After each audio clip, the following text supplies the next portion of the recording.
Fire is amazing. It can destroy things or it can warm things up and cook our food. Conflict is a lot like fire. In this session, we're going to talk about how to manage conflict effectively as a leader. My name is Alan Nelson. Welcome to Lead Young Institute.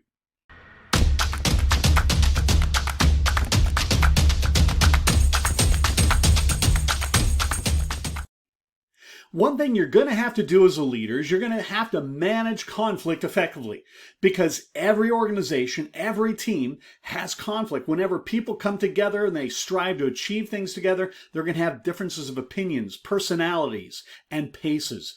All of these lend themselves to either good things or bad things.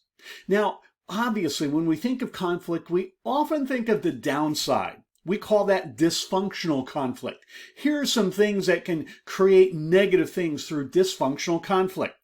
It's a big waste of time and energy because it forces decisions on people before they're ready to accept them.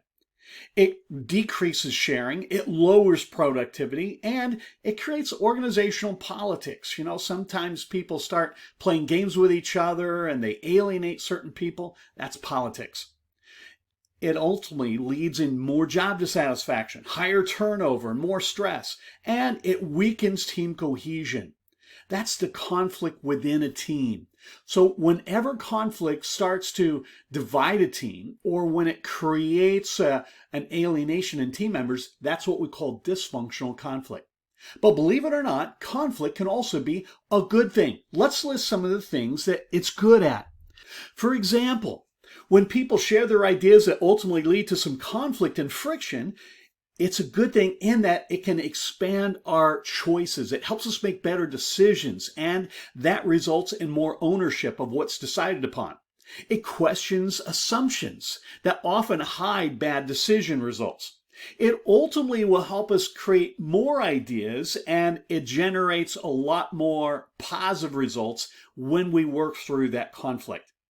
It improves our responsiveness to the environment, whether that's a customer or the organization we're working with or just the team results. And ultimately, it can increase team cohesion. That's the unity of a team. So when we work through conflict, the good thing is it can make us stronger as a team, and that is a good thing. So we all have different styles, different approaches we take. We're going to talk about one model specifically that gives you 5 tools, and we'll talk about the strengths and the weakness of each of these tools so that you as a leader can be more effective and have all of these tools in your toolbox. Let's talk about them now. Now, the model we're going to look at is called the Thomas Kilmann Conflict Mode Instrument. And it's kind of fun for me to talk about it because I actually teach at the same school where he taught for years, the Naval Postgraduate School. In fact, I still get to work with his wife on various projects today.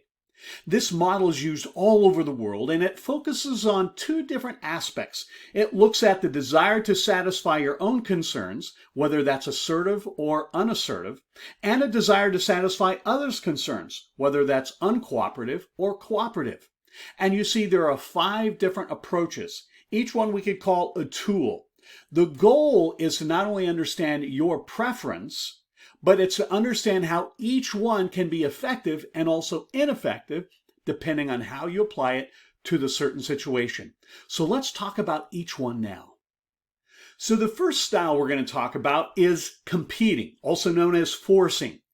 This is assertive and it's uncooperative, meaning it's very sort of in your face, it's very direct, but at the same time, it's basically calling it your way as a leader. Now, this is effective when you need quick, decisive action. It's also good when unpopular actions need implementation, meaning that the team needs to do something, but they don't really want to do it. And so you just say, here's what we're going to do. You shut down the conflict and you say, here's the decision. It's also good when there are people who can take advantage of non-competitive behavior. For example, you have someone in your team or in the room who's kind of a verbal bully, and they will intimidate others, or maybe they will persuade them to do something that shouldn't be done. So you want to be very direct and very distinct.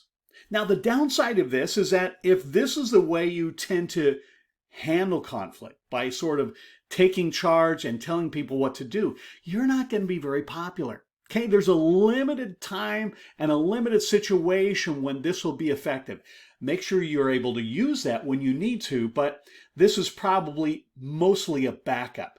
Don't be seen as bossy because people don't like bossy leaders. Let's look at the next one. Now, the next one we're going to talk about is called collaborating. It's in the upper right-hand corner, meaning it's assertive, but it's cooperative. You want to engage people in the process. In fact, to be honest, collaborating is the best way to begin most conflict situations because it's really about problem solving.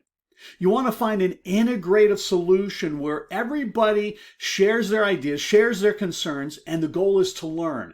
How can we fix this situation? What can we do to work together?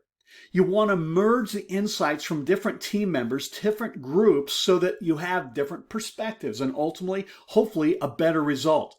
The benefit of this is that it gains commitment because everyone feels like their opinion has been considered and you've talked about it. Now, the downside of collaboration is that, well, it can take a lot of time.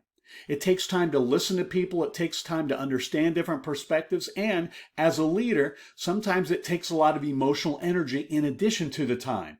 So being able to use collaboration is probably the best way to begin any sort of conflict resolution or conflict management. Let's look at the next one. So here we have compromising. Compromising is a really effective conflict management approach when the goals are important, but they're not necessarily worth the effort of collaboration or the destruction of competing. It's kind of nice in the middle. Now, this is also helpful when you have people who disagree with equal power, who are committed to mutually exclusive goals, meaning they're probably never going to agree on the subject. It's also helpful if you need some quick decisions. Remember, we say collaborating is best, but it can take a lot of time. So what compromising does is it speeds up the solution. It's a good backup for collaboration if collaborating isn't very successful. Now, the downside, the weakness of compromising, is it can cost you by not finding more of a win-win. Remember, in collaborating, the goal was to increase satisfaction so that everyone involved felt like they were listened to and that their opinions mattered. Compromising sometimes just says, okay, everyone's going to have to give in time, give in money. You have to give up 25%. Maybe you could have come up with a better solution, but compromising has its place and it can be very effective. Let's look at the next one. So a fourth tool to have in your conflict management toolkit as a leader is accommodation. Accommodation, you will see, is cooperative, but it's not assertive. Now, this is a great approach when you are wrong. Okay, maybe there's a disagreement and you realize that you made a bad decision or you were wrong about a fact, and it shows you're reasonable. So people will have faith in you because it's not you trying to prove yourself even though everyone knows it was wrong. It's also helpful when issues are more important to others than you. Sometimes to give in allows you to acknowledge that their way is important and not always your way. It's also helpful to build social credits for later use. What that means is if there's a conflict, sometimes you want to give in because you've given them the opportunity to have it their way, because you know pretty soon you're going to have a conflict and you need to have it your way. So you sort of trade social credits. It's also helpful to minimize loss when you're outmatched or you know you're going to lose. It's also good when harmony and stability are important. Sometimes maintaining unity in the situation is more important than disagreeing. So you're going to accommodate. Now, the weakness of accommodation is if you constantly accommodate, people will take advantage of you and they're going to assume that's the way you operate. You can't be a leader and constantly accommodate. Therefore, there's a place for accommodation, but you need to understand its place and make sure you don't do it too often. All right, let's talk about our last approach to conflict management. And a fifth tool to have in your conflict management toolbox is avoiding. Avoiding can be really helpful in situations where, well, the issue is just trivial or there are more important issues pressing. A lot of the stuff we argue about really are to no effect, and so we just need to chill out and let it go. We need to avoid when there's no chance of satisfying your concerns. You just become argumentative and belligerent and you lose others' respect. It's also good to use when people just need to cool down. They need to regain their perspective. It's also helpful to avoid when you need to gather more information because maybe the facts are unknown or maybe you need to get others' opinions before you engage it again. And so it's sort of pushing pause for a moment. Now, obviously, especially as a leader, if you avoid too much, people will get irritated and the conflict can fester. Avoiding conflict is really a way to allow bad things to start to happen, and your team will be infected, and ultimately it'll hurt your organization. So you don't want to use avoidance too often because it can be detrimental. I hope you've enjoyed learning about these 5 different approaches to managing conflict. You want to make sure that as a leader, your conflict brings light and warmth, but it doesn't burn or destroy. I hope you've enjoyed this series. Make sure you click subscribe or like and look down in the description. You'll find other resources, including an assessment that you can take to discover your own preferred leadership conflict management style. It'll be very helpful for you. Until we meet again, remember, lead on.